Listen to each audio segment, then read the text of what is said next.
नमस्कार। आज विचार मंथन का विषय रहेगा सत्याग्रह की पाठशाला और महात्मा गांधी। विचारधाराएं अस्तित्व के संकट से जूझ रही हैं। उपभोक्तावादी संस्कृति ने जनमानस को प्रतियोगिता और तुलना के चौराहे पर लाकर खड़ा कर दिया है।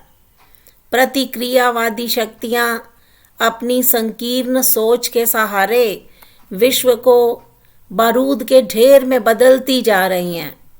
विदेशी कंपनियों ने भारत को पूरी तरह से गिरफ्त में ले लिया है। इसका परिणाम केवल हम ही नहीं भुगत रहे, हमारे आने वाली पीढ़ियां इनकी गुलाम हो जाएंगी। मानव की इच्छाएं अनंत हैं। विज्ञान की प्रगति ने हमें दंभी और दिग्भ्रमित बना दिया है। समाज में तीव्रता से विकारों का प्रवेश हो रहा है। आज हमारे संस्कार विकृत होते चले जा रहे हैं। भौतिक वृत्तियां स्वार्थों को जन्म दे रही हैं, जिसके कारण संघर्ष पनप रहा है।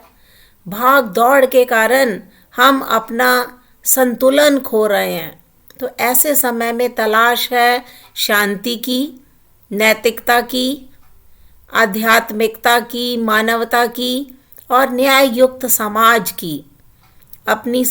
क्योंकि मानव अपनी संस्कृति का उद्धार करने के लिए जन्म लेता है। चल पड़े जिधर दो डगमग में, चल पड़े कोटि पग उसी और। हिंदी के मूर्धन्य कवि सोहनलाल द्विवेदी जी ने जिस महामानव की गाथा का गायन किया, वे भारत के राष्ट्रपिता मोहनदास करमचंद हैं।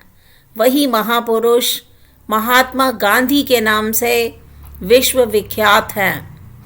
गांधी जी के अनूठे चरित्र से प्रभावित होकर विश्व विख्यात वैज्ञानिक आइंस्टाइन ने कहा था कि आने वाली पीढ़ियां शायद मुश्किल से ही विश्वास कर सकेंगी कि गांधी जैसा हार्ड मास का पुतला कभी इस धरती पर हुआ होगा।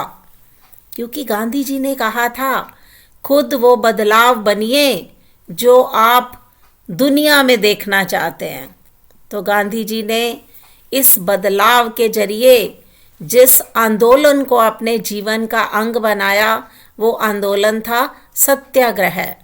तो आज विचार मंथन का विषय भी यही रहेगा, सत्याग्रह की पाठशाला और महात्मा गांधी। सत्याग्रह का मूल अर्थ है सत्य के प्रति आग्रह, सत्य को पकड़े रहना।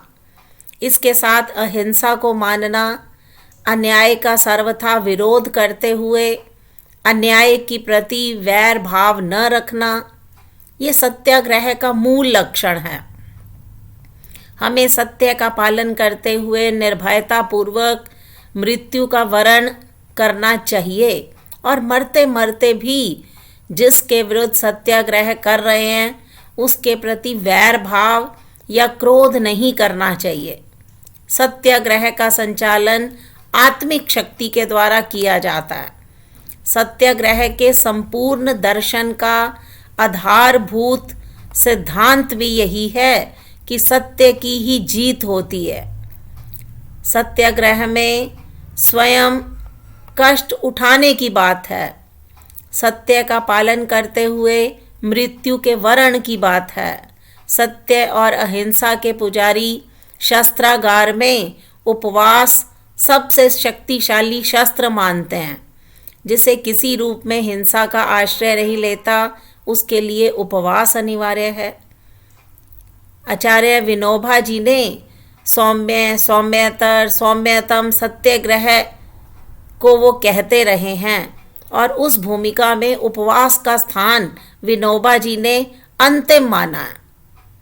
और गांधी जी ने भी लॉर्ड इंटर के सामने सत्याग्रह की जो संक्षिप्त व्याख्या की थी, वो मैं आपके सामने प्रस्तुत करना चाहती हूँ कि यह ऐसा आंदोलन है जो पूरी तरह सच्चाई पर कायम है, हिंसा के उपायों के द्वारा चलाया जा रहा है। अहिंसा सत्याग्रह दर्शन का सबसे महत्वपूर्ण तत्व है, क्योंकि सत्य तक पहुंचने, उस पर टिके रहने का एकमात्र उपाय अहिंसा ही है। गांधी जी के शब्दों में अहिंसा किसी को चोट ना पहुंचाने की नकारात्मक वृत्ति मात्र नहीं है, बल्कि वह सक्रिय प्रेम की विधायक वृत्ति मानी जाती है। तो सत्याग्रह की पाठशाला में सत्याग्रह की क्या क्या विशेषताएं मानी जा सकती हैं? यह अहिंसात्मक होना चाहिए। सत्याग्रह विरोधी को कष्ट पहुंचाए बिना स्वयं कष्ट सहने की क्षमता है। यह विरोधी के पशु बल का सामना अपने आत्मबल और नैतिक शक्ति के आधार पर करता है। सत्याग्रह की पद्धति में विरोधी से घृणा नहीं की जाती, उसकी सामान्य अवज्ञा से की जाती है। सत्याग्रही सदैव बुराई से घृणा करता है, बुराई करने वाले से नहीं। सत्याग्रह सबल और वीर का अस्त्र है, कायर व निर्बल का नहीं। सत्याग्रह के नैतिक शास्त्र का प्रयोग सभी व्यक्तियों द्वारा सभी परिस्थितियों के अंतर्गत किया जा सकता है। सत्याग्रह के विचार का मूल आधार सत्य की शक्ति पर आग्रह है, सत्य की खोज करना। महात्मा गांधी सत्याग्रह के प्रबल समर्थक रहे। उनके अनुसार सत्याग्रह का आशय भी यही था कि यदि आपका उद्देश्य सच्चा है, आपका संघर्ष अन्याय के विरुद्ध है, तो आपको अपने उत्पीड़क का मुकाबला करने के लिए किसी भी शारीरिक बल की आवश्यकता नहीं है। इसके अतिरिक्त किसी भी प्रकार के प्रतिशोध की भावना, आक्रामकता का सहारा लिए बिना एक सत्याग्रही केवल अहिंसा के माध्यम से ही अपने संघर्ष में सफल हो सकता है। इसके लिए अहिंसा के मार्ग से अपने शत्रु की चेतना को झंझोड़ना चाहिए, न केवल शत्रु को अपितु सभी लोगों को हिंसा के माध्यम से सत्य को स्वीकार करने की जगह सत्य को देखने और सत्य को सहज भाव से स्वीकार करने हेतु प्रेरित करना चाहिए। गांधी जी ने यही कहा कि सत्य और अहिंसा के मार्ग को अपनाकर किए गए संघर्ष में सत्य की ही जीत होती है। उनका अटूट विश्वास था कि अहिंसा का धर्म सभी भारतवासियों को एकता के सूत्र में बांध सकता है। तो गांधी जी ने अपनी अहिंसक कार्य पद्धति को सत्याग्रह का नाम दिया।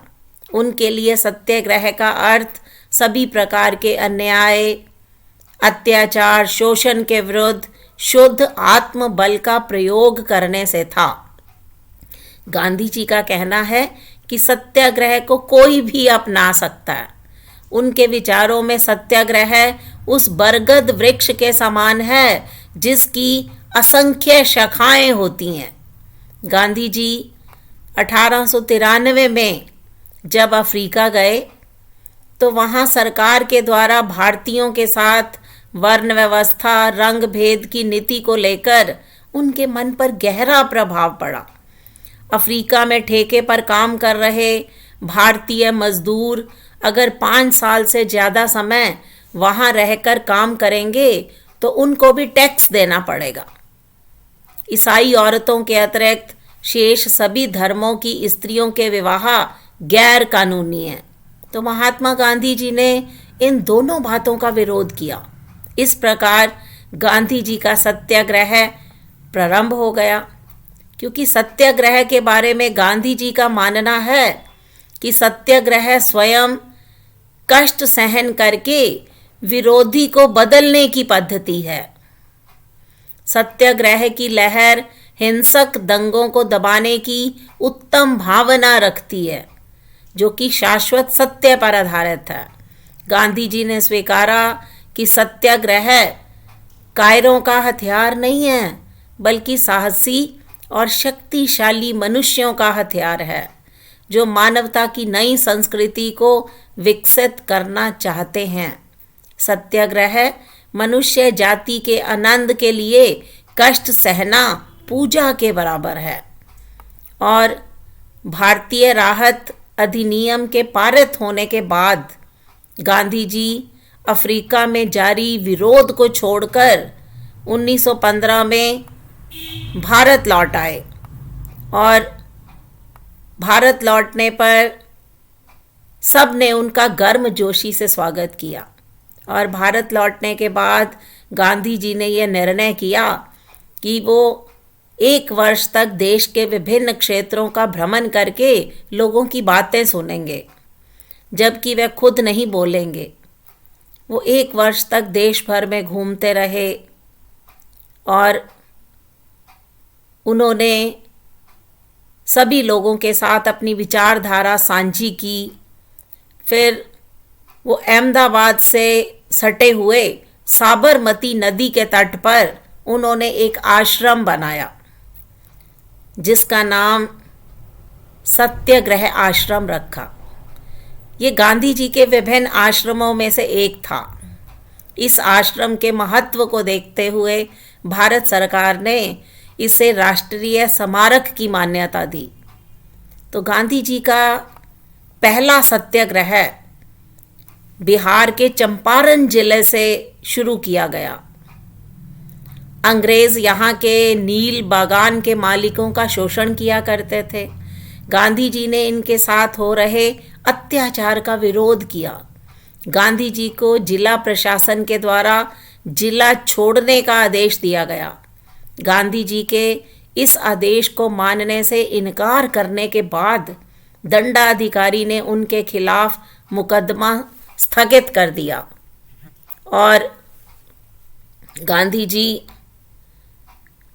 जमानत के बिना रिहा हो गए। भारत में सत्याग्रह के रूप में पहले प्रयोग की सफलता ने देश में गांधी जी की प्रतिष्ठा बढ़ा दी। तदुपरांत गांधी जी गुजरात के खेड़ा क्षेत्र के किसानों की फसल बर्बाद होने के कारण वह मालगुजारी देने में असमर्थ थे, परंतु सरकार किसानों को मालगुजारी टैक्स वसूलना चाहती थी। उस समय गांधी जी द्वारा चलाए गए सत्याग्रह के समक्ष सरकार को झुकना पड़ा। गांधी जी ने इस सत्याग्रह के रास्ते रोलेट एक्ट खत्म किया। आंदोलन के दौरान विदेशी वस्तुओं, सरकारी अदालतों, अंग्रेजी स्कूलों, उपाधियों आदि का बायकॉट किया। इस आंदोलन में गांधी जी को विशेष रूप से सफलता मिली। बारदोली सत्याग्रह, जो कि गांधी जी के द्वारा लोगों के भौतिक लाभ प्राप्त करने हेतु नहीं किया गया था, तत्कालीन ब्रिटिश शासन के अन्यायपूर्ण रवैये का विरोध करने के लिए किया गया था।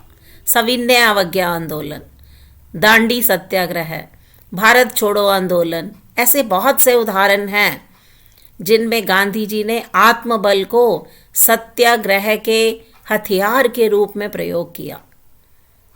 अहमदाबाद के मिल मजदूरों को शोषण से मुक्त कराने के लिए गांधी जी ने ऐतिहासिक भूख हड़ताल का आश्रय लेकर मिल मालिकों और मजदूरों के मध्य समझौता करवा के सत्याग्रह की सफलता का प्रमाण दिया।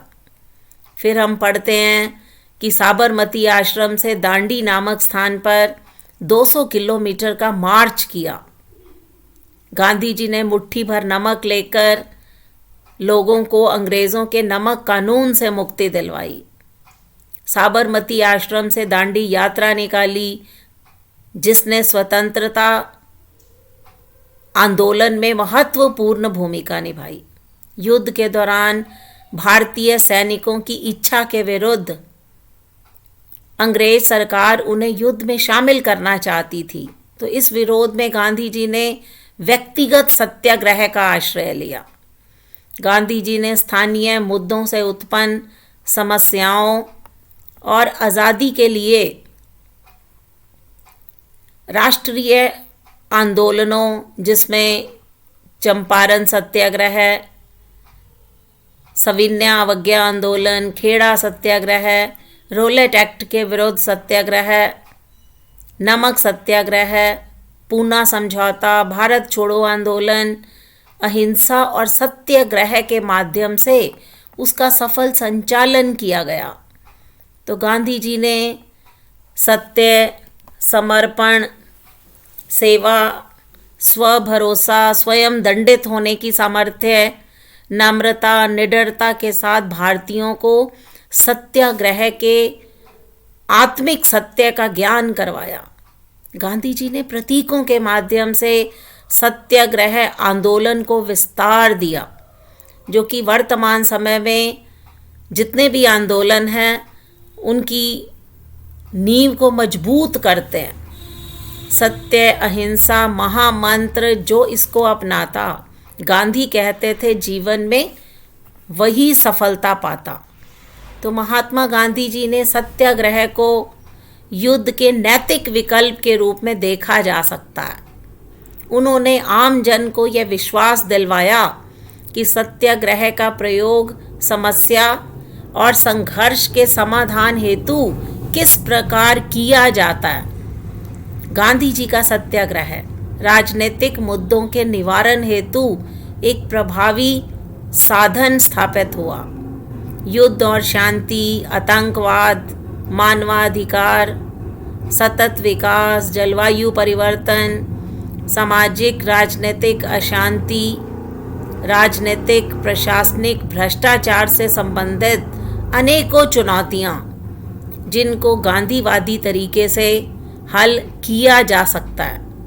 क्योंकि गांधी जी का मानना यही था कि आपकी मान्यताएं विचार बन जाते हैं, आपके विचार आपके शब्द बन जाते हैं, आपके शब्द आपके कार्य बन जाते हैं, आपके कार्य आपकी आदत बन जाती है, आपकी आदतें आपके मूल्य बन जाते हैं और आपके मूल्य आपकी नियति बन जाती है। ये गांधी जी के जीवन का मूल मंत्र रहा, जो कि उन्होंने सत्याग्रह के रूप में सबके समक्ष प्रतिपादित करना चाहा। तो मूलतः 21वीं शताब्दी के लोगों के पास गांधी जी से सीखने के लिए अभी बहुत कुछ सीखना ज़रूरी है। क्योंकि गांधी जी कहा करते थे कि व्यक्ति अपने विचारों से निर्मित एक प्राणी है, वह जो सोचता है वही बन जाता है। तो हमें अपने विचारों में परिवर्तन करने की आवश्यकता है। गांधी जी आज हम सब के बीच जीवित हैं। अहिंसा और शांति पर दिए गए बापू जी के सर्वव्यापी उपदेश से आज भी दुनिया भर के लिए प्रेरणा का संबल ग्रहण किया जा सकता है। तो गांधी जी ने सत्याग्रह के माध्यम से किस प्रकार हृदय परिवर्तन करना चाहा, अपने विचारों को परिवर्तित किया और आज के दौर में कैसे हमारे विचारधाराएं अस्तित्व के संकट से जूझ रही हैं। आणविक आतंकवाद की दहलीज पर हम पहुंच चुके हैं, हमारा संतुलन बिगड़ रहा है। तो ऐसे दौर में हमें तलाश है शांति की, नैतिकता की, आध्यात्मिकता की, मानवता की, न्याय युक्त समाज की। अपनी संस्कृति का उद्धार करने की आवश्यकता है। तो ऐसे दौर में गांधी जी की विचारधारा हमें उन्नयन के रास्ते पर ले जा सकती है। तो गांधीवादी जो विचारधारा है वो सत्याग्रह के मूल में ही निहित है। धन्यवाद।